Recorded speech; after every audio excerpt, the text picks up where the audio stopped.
to all who were looking forward to the redemption of Jerusalem. When Joseph and Mary had done everything required by the law of the Lord, they returned to Galilee, to their own town of Nazareth. And the child grew and became strong.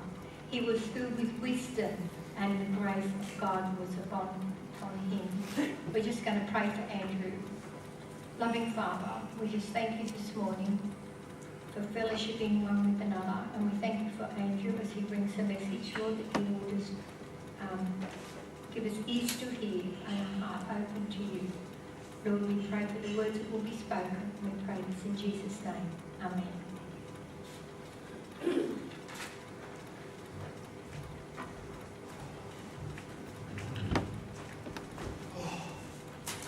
Well, our son James is getting married.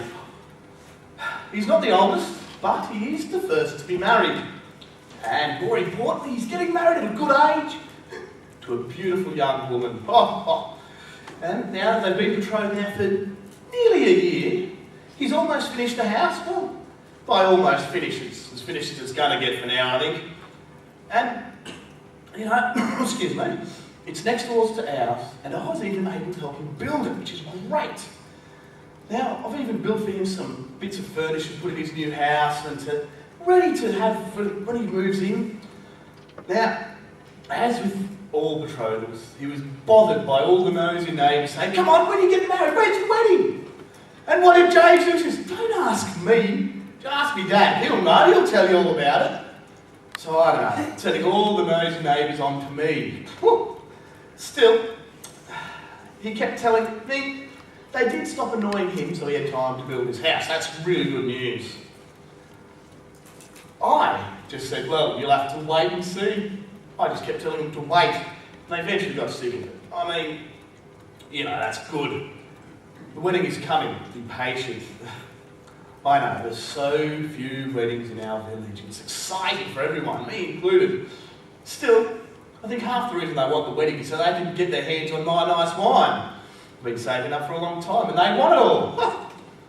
Let me share with you a little bit about my family. As we all know, Yahweh's blessing is children. And what children He's blessed us with. We have 5 sons. That's right, 5. We've got some daughters too, but I raised 5 sons. I didn't even notice the daughters growing up with 5 boys in the house. Still, I've got to admit, there were times when I wondered how I can keep up. I mean, look, grown children, 5 boys and daughters somewhere in there running around. A wife who still is as beautiful as the day I married her. And of course my work, my craft to actually keep food on the table to feed those many, many hungry mouths who, for some reason, aren't satisfied with just one meal a week. They want to be fed every single day. I don't know. Thankfully, though, I can manage reasonably normal hours working in my workshop and being my own boss. I can even close the shop every so often and, you know, do things with my family. I mean, it is pretty rare for there to be an emergency wood turning event. I mean, I don't know anyone who's died because I haven't turned a piece of wood yet. Still, I've got to admit, there's been one thing that's kept me reasonably sane, I have to admit. And they're these fishing trips I sometimes organise with me and the boys. We don't go very often because it's a bit of a way to go, but every so often I try to do it. So what we do is we head down in the morning one day.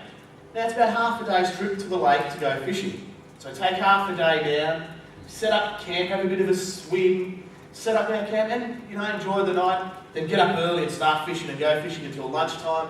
Then come on home with our catch.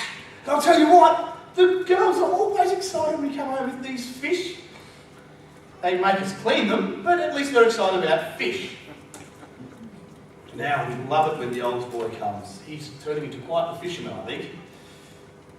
We love it because when he says, "Oh, come over here, we'll go fishing over here," we know that there's going to be fish over there. He's got a real knack for knowing just where to throw the line in to get a good fish. Don't know what's going on, don't know why that is. Now, of course, he's a bit serious, our oldest boy. He'd often say while we're off fishing, he quite likes fishing, we can tell. but often say something deep and meaningful or thought-provoking to us boys. Now, the younger brothers would usually laugh at it off or have a bit of a joke at him. And every so often I had a bit of a laugh too, because he's so serious and deep and meaningful on these fishing trips. I mean, we're just going fishing. But it's great because you can see the boys all love each other. They play pranks at each other. Except the oldest. No one's ever been able to prank the oldest. I'm not sure what's going on there. He seems to see through them before they happen. But still, but back to James and getting married. The wedding feast is coming, drawing near, it's great. And he's been getting really, really antsy. I mean, it's been over a week since he's laid eyes on his betrothed. He's really eager for this wedding. He wants his wife. Fair enough. I mean, look, his new house does look good. It's missing those little feminine touches that married men, that houses get when there's a woman living in them. I mean, it's not too far off now. We keep going on about to his older brother. When are you getting married? Come on, get married. Mother and I are getting really worried about this. I mean, he's getting on. It's nearly to the stage he's going to be too old to get married. I mean, he's nearly 20. But you say, anytime I say, when are you getting married, he looks at us quite seriously. And with the most respect, he says, look, I'm not going to get married. I have other plans. What are you talking about? I mean, it's the sort of thing he'd say and do, but I don't know what these other plans are. Still, I hope his plans don't involve woodwork. Now, don't get me wrong, he learned his trade well off me. He's quite competent, he can turn out pretty much anything made of wood. Oh, those years growing up with him, I remember bringing him into the workshop every day to teach him how to become a wood turner and craft things out of wood and stone. It was great, we'd chat together, he'd teach me things, I'd teach him things, and just be able to just watch him turn a lump of wood into something, just bring it to life, into something useful around the house, a bowl, a spoon, a chair. He was good, but he'd never be known, I don't think he'll ever be known for turning wood, this guy. No way. Excellent, good work, competent, but no, nothing spectacular. Oh, so good to watch him do that. But even the neighbours are pleased with what he turns out of the workshop. It's great. Yeah, okay, he'll be known as a village carpenter, I think, but not much more than that, I don't think. Handsome man. He's a really beautiful, handsome young man in it. He's got no interest in getting married. All the neighbourhood women are trying to get him married to them, but doesn't seem interested. Don't know what's going on. I know, it's really strange, but I'm sure we'll work something out with him. James. Do you know, last Passover, well, it was a bit interesting for us. We knew, he was engaged then already, and we all went to Jerusalem as our family. Now, we knew this would be the last time we get to go to Jerusalem as a family. Well, not exactly. We know James is going to come with us next year, but next year he'll be married. This last Passover we went to Jerusalem, as always. And I thought, this is great. And it was really good to be able to just celebrate our last Passover without the daughter-in-law. I mean, not that she's a problem, it's just James being his own family then. And it just put me in mind a few years ago when our oldest boy, we took him to Jerusalem with us, as we always do. And I thought, look, we're coming back. We always travel in big groups to keep safe and because it's easier to set up a camp with a whole lot of people and not just a small family. We're coming back and we thought, we're missing a couple of children, but that's nothing unusual when we're travelling. They're usually someone else. Anyway, we set up camp and we get 4 boys. Looking around, and thinking, there's someone missing. We realise, the oldest is gone. Oh no! So, that's all right, look, he'll be with someone else. We go through all the family. He's not there. We're a day out of Jerusalem and we've lost our oldest boy. Our mother and I were frantic, so we travelled through the night back to Jerusalem. I know it was really dangerous, but we had to do it. We had to find what happened to this boy. We got back to Jerusalem and I realised then that this search is going to be long and fruitless. I mean, Jerusalem is a city, a big city. Where's he gone? I mean, he's just a boy. We work it out. We go through for 3 days, we search the whole city. We go to the places we've stayed, we go to our friends, we go to some of our family. We go everywhere. 3 days, we're footsore, we're weary, we're tired. We think, well, maybe we'll check the temple. mean, we didn't check it. I mean, what sort of a boy goes and plays in the temple? I mean, really? So we go there, the priest will be able to help us a bit, and we can pray and have a bit of a time in the temple before we go back home.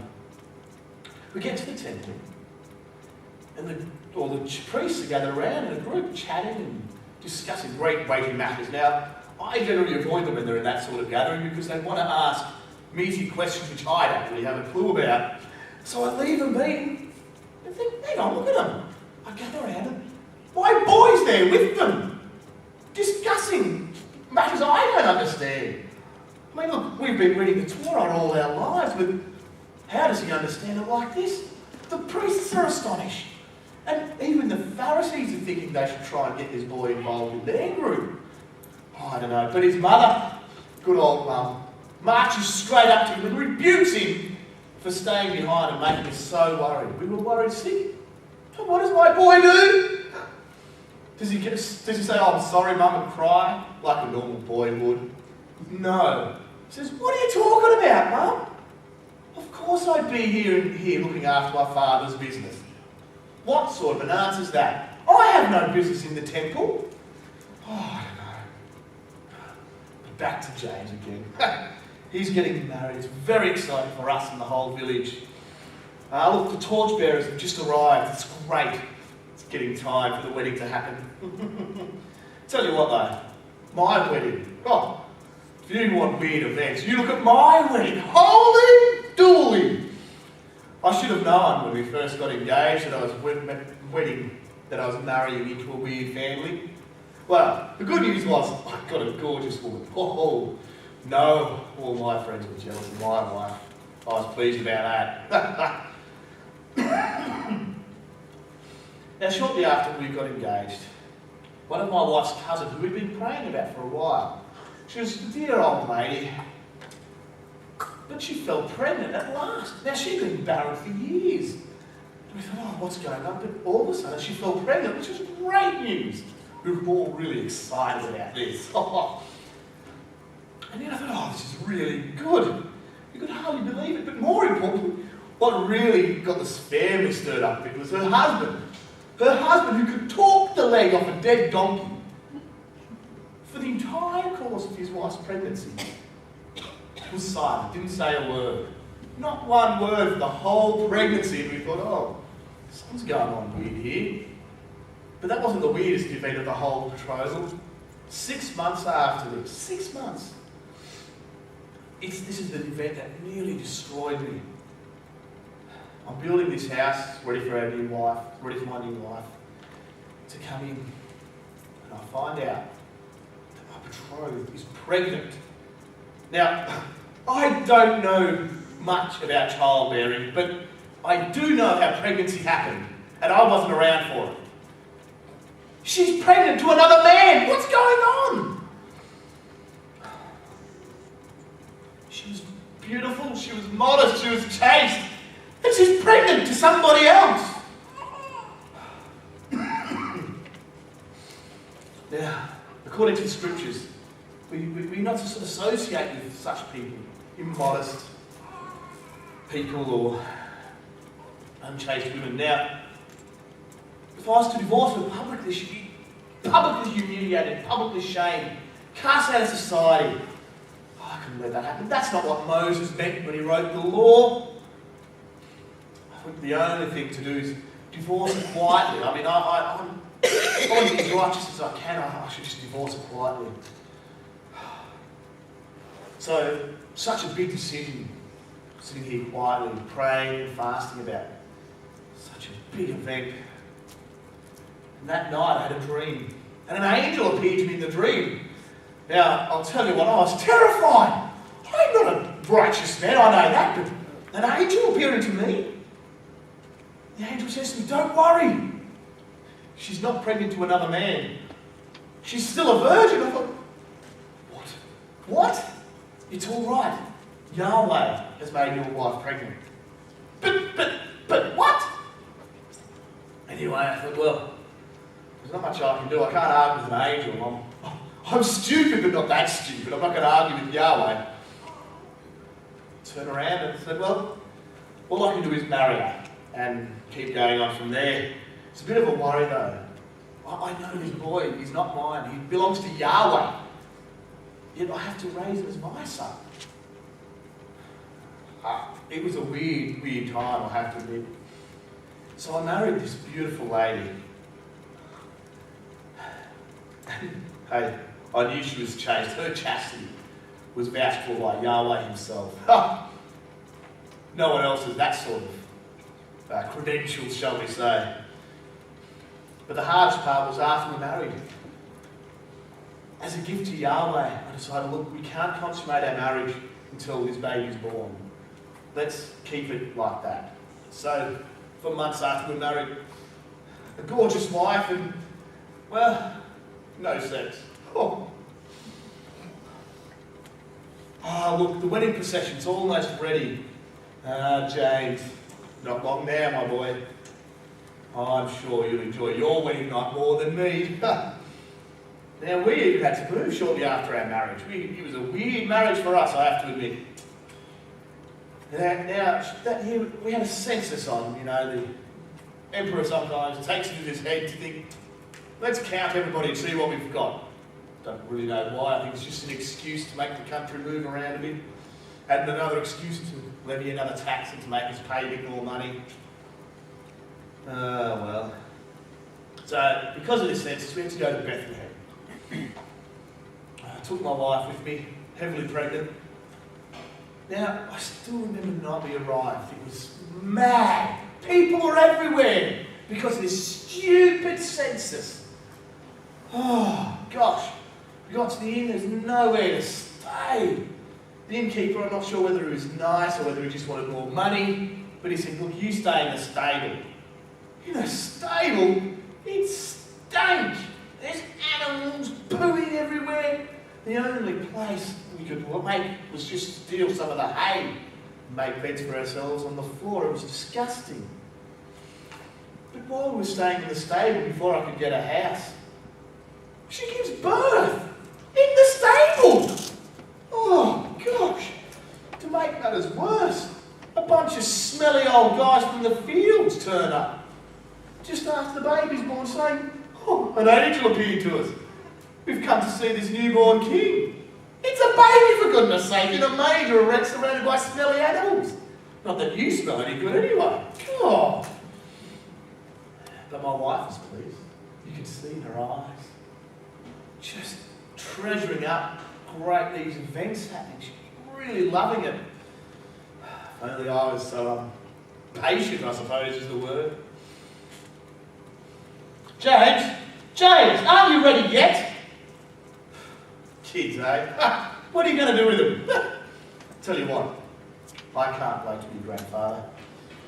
I can only hope that his children give to him the same joy that my children have brought to me.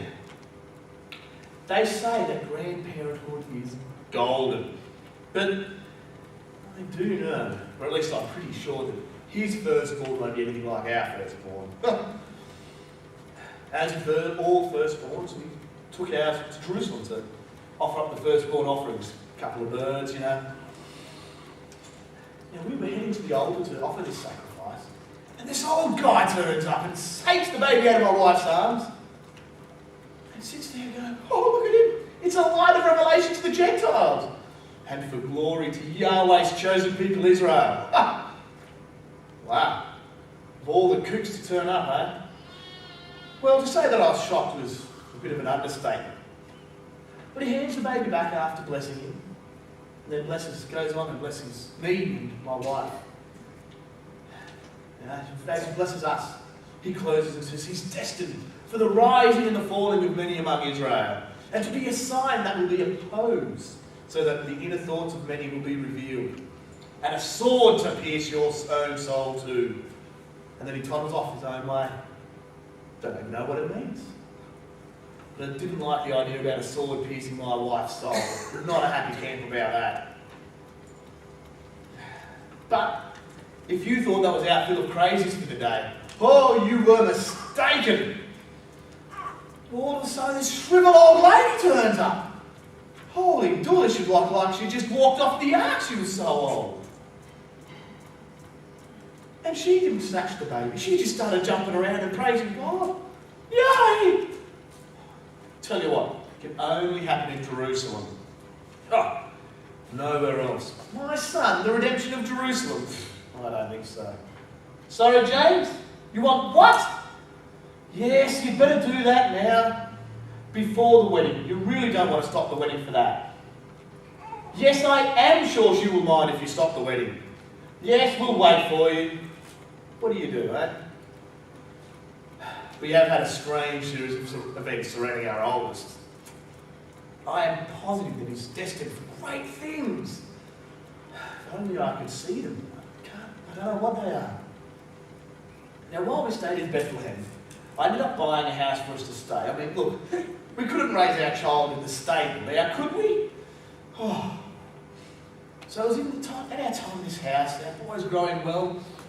Knee-high, he's toddling around like every child does in the state. And like every child who learns to walk. Precocious, respected children. He's into everything. And I'm chasing him around, trying to stop him from dropping chisels and tools onto his toes and hurting himself in the workshop. And up rocks all these foreigners. What do these guys want? And they turn up and said, oh, we're here to worship the newborn King of the Jews. Newborn? Look at him. He's toddling. He ain't no newborn. You're a bit late, aren't you? But sure enough, as soon as they see him, they fall down and worship him. What a strange bunch of men. Don't know what to do about that. But these men weren't satisfied with just grovelling in the dirt. They gave him gifts. And what strange gifts. Now, first of all, these gifts, really, really expensive. Only royalty got any of these gifts to start with. Well, just about. Now, they called him King of the Jews and they gave him gold. Now, that does make sense. A bit of gold bullion does anyone any good? No. But then, they offer him frankincense. Now, as everyone knows, frankincense is this incense they burn for purification in the temple for God, for Yahweh. Frankincense. To my baby, for Yahweh. It means for Yahweh. Oh, that's a bit strange, but more than that. They offer him myrrh. Myrrh? It's what they bury dead people with. It's a symbol of death. It's like they're saying that my son is the God King who's about to die. I'm not sure that I was so keen on what that might mean for him. But they only stayed a couple of days and then toddled off back to their own land. I'm not even sure where these bunch of foreigners came from, but off they went. But it was shortly after this that an angel appeared to me again in a dream. I must be one of the strangest guys alive. I keep getting angels appearing in my dreams. But this time the angel said, quick, get up, take your wife and your son, go to Egypt. Herod is about to kill him. Now Herod was the king at the time. He was a bit of a, what's the word? He was a bit egomaniacal. He really liked himself. He'd been known to have already killed most of his family for different reasons. Most of the reasons were they were going to try and kill him, apparently. That's his story anyway. So we're off in Egypt. Now while we're in Egypt, I didn't really want to go to Egypt anyway. I mean, you look at Egypt throughout history. First of all, Moses freed us from slavery, 400 years of slavery to the Egyptians. And then during the time of the kings, Egypt corrupted our own kings. They enslaved us again. They just were responsible for so much problems in Israel. And we had to go and live in Egypt. But when Yahweh says go, you go. I think we've learned that from 40 years in the desert.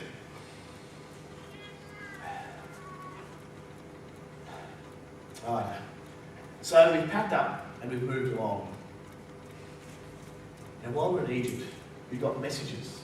We got some letters from some of our friends and family that were left behind in Bethlehem. And these letters contain the worst news I've ever heard in my life. Events happened in Bethlehem after we left that I would not wish on even my worst enemy. It appears that Herod thought these men that had visited us, who thought my son was king of the Jews, he thought they knew something he didn't.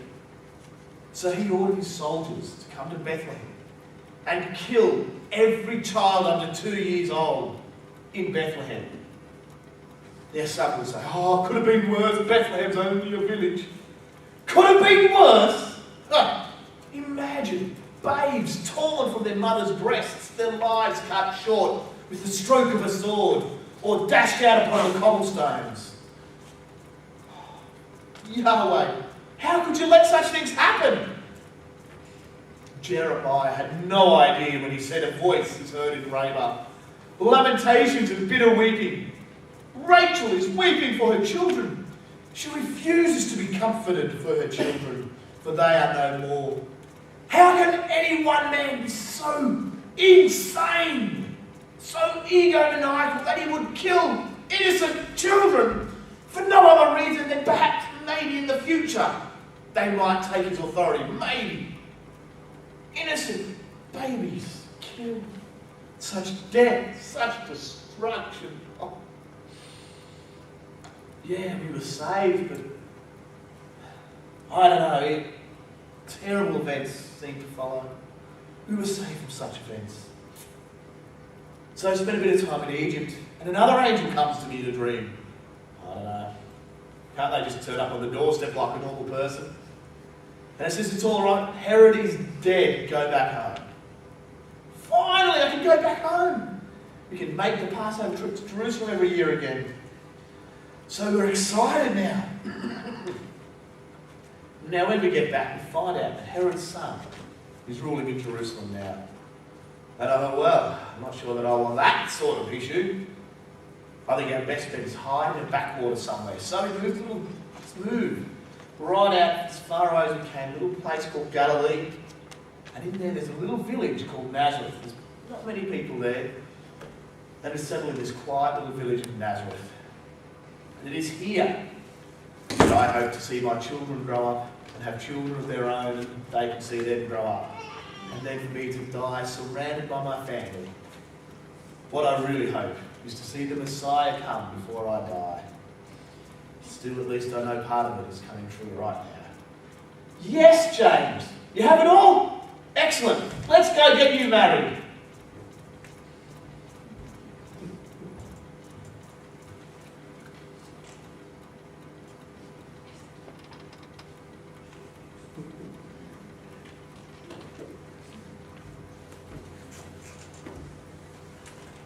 I guess the rest is up to our imagination. The Christmas story will never be the same. Thank you, Andrew. We're going to close our service by singing Go Tell It on the Mountains. Let us stand.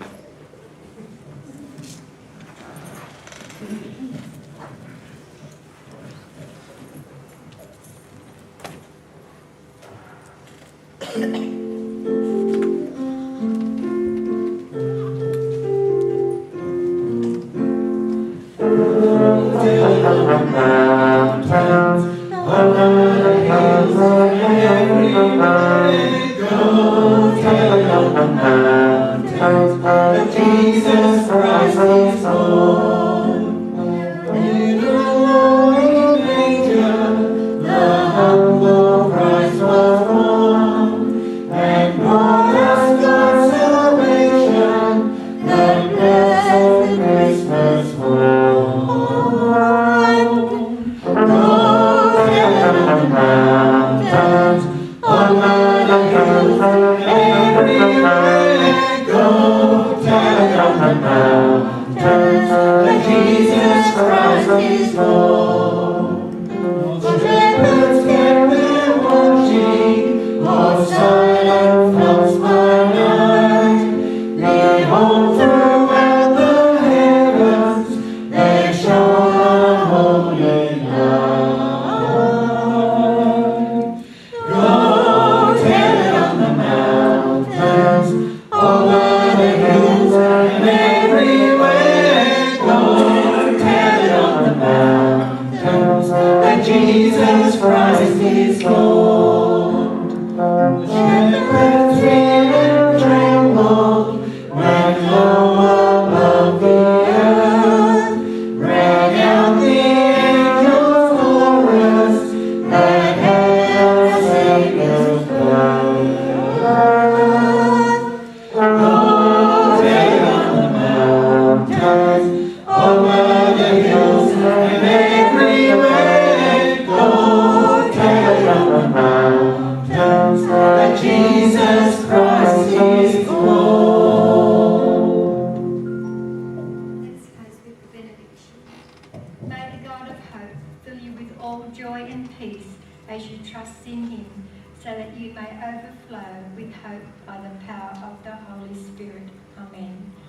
I trust you all have a lovely week as you prepare up to Christmas Day. And come back and join us next Sunday for our Sunday before Christmas. Enjoy your week. Thank you.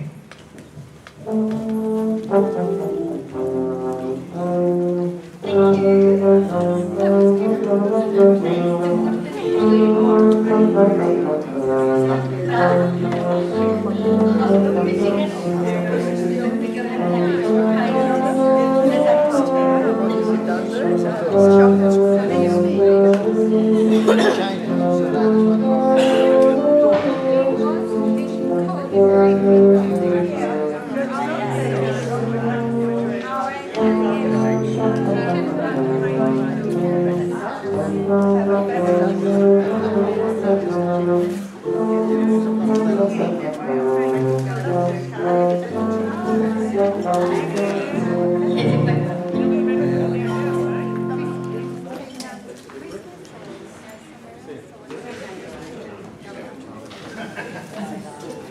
That was Marriage.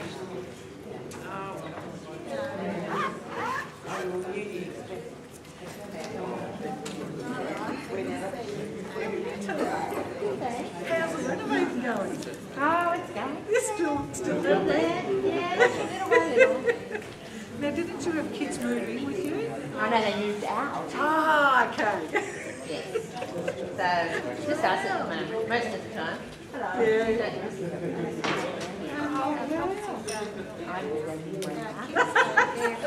I don't even know that. We've got about 9, I think 10's on the way. Oh, wow. Now, this is grandkids just with, what's her name? That's Nissa. Nissa, so it's kids are just hers? Yep. Number 4 on the way. Oh, wow. 2 boys and a girl, one of each. Wow. It's always so special to have that. They're adorable. Oh, what cuties. They are. Oh, my word. They are. This is Brad's son. So it's his stepson. Oh, okay. He's 12. Yep.